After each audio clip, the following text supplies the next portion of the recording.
भविष्य को लेकर ही अग्निवीर योजना को लेकर बड़े भ्रम फैलाए गए कांग्रेस पार्टी की तरफ से।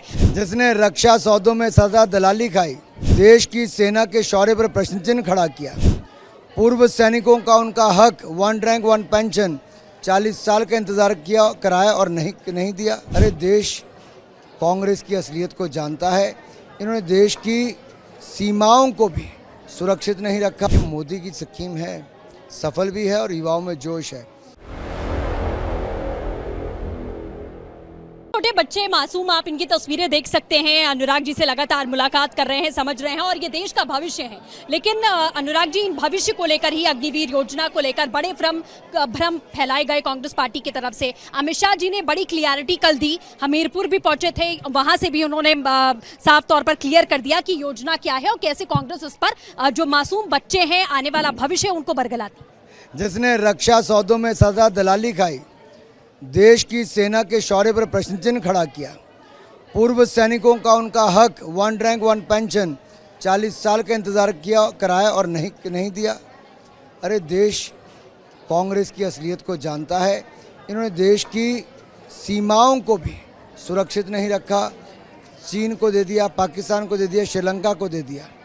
मोदी सरकार ने अगर अग्निवीर योजना लेकर आए तो उसमें 25% जो है, पहले साढ़े 4 साल नौकरी करेंगे, उनमें से 25% सेना में रह जाएंगे, बाकी 75% को जो 25 से 30 लाख रुपया मिलेगा 4 साल के बाद। और फिर वो जो हमारी सेंट्रल आर्म्ड पुलिस फोर्सेस होती हैं और इसके अलावा जो राज्य की पुलिस फोर्सेस होती हैं, उनमें भी उनके लिए आरक्षण दिया गया है 20% तक, ताकि उनको वहाँ पे नौकरी मिल सके। उसके अलावा हमारे जो सेंटर के पब्लिक सेक्टर एंटरप्राइजेज है, उसमें भी आरक्षण है। इसके अलावा राज्य की सरकारों के भी ऐसे बोर्ड होते हैं, उनमें भी है।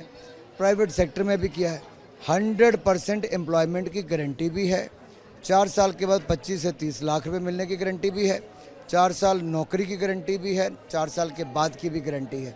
ये मोदी की स्कीम है, सफल भी है और युवाओं में जोश है। कांग्रेस तो वो है जिन्होंने रक्षा सौदों में दलाली भी खाई, जैसा मैंने पहले कहा। और अब तो जब हमारी सेना ने मुंह तोड़ जवाब सर्जिकल स्ट्राइक करके दिया, तब कांग्रेस ने सवाल खड़े किए। डोकलाम में हमारी सेना ने चीन के सैनिकों को मुंह तोड़ जवाब दिया, तो राहुल गांधी बंद कमरे में मीटिंग कर रहे थे चीन के अधिकारियों के साथ, भारत के साथ नहीं थे, ना भारत की सेना के साथ थे।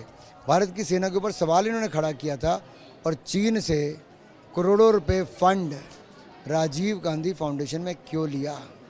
ऐसी कौन सी मजबूरी थी? चीन से फंड लेना जरूरी था? ऐसी कौन सी मजबूरी थी कि चीन के साथ बंद कमरे में मीटिंग जरूरी था?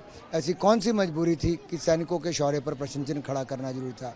ये सवाल खड़े करते हैं कांग्रेस के ऊपर, जिन्होंने आज तक सेना को कमज़ोर ही किया है और आज वो अग्निवीर पर सवाल खड़ा करते हैं। बहुत शुक्रिया सर हमसे बातचीत करने के लिए। तो आप लगातार अनुराग जी को इस मुद्दे पर सुन रहे थे कि किस तरीके से उन्होंने साफ कहा कि कांग्रेस की ये सोची समझी रणनीति है कि किस तरीके से इस योजना को लेकर लोगों को बरगलाया जाए। विजय कृष्णा के साथ सृष्टि पांडे, रिपब्लिक भारत।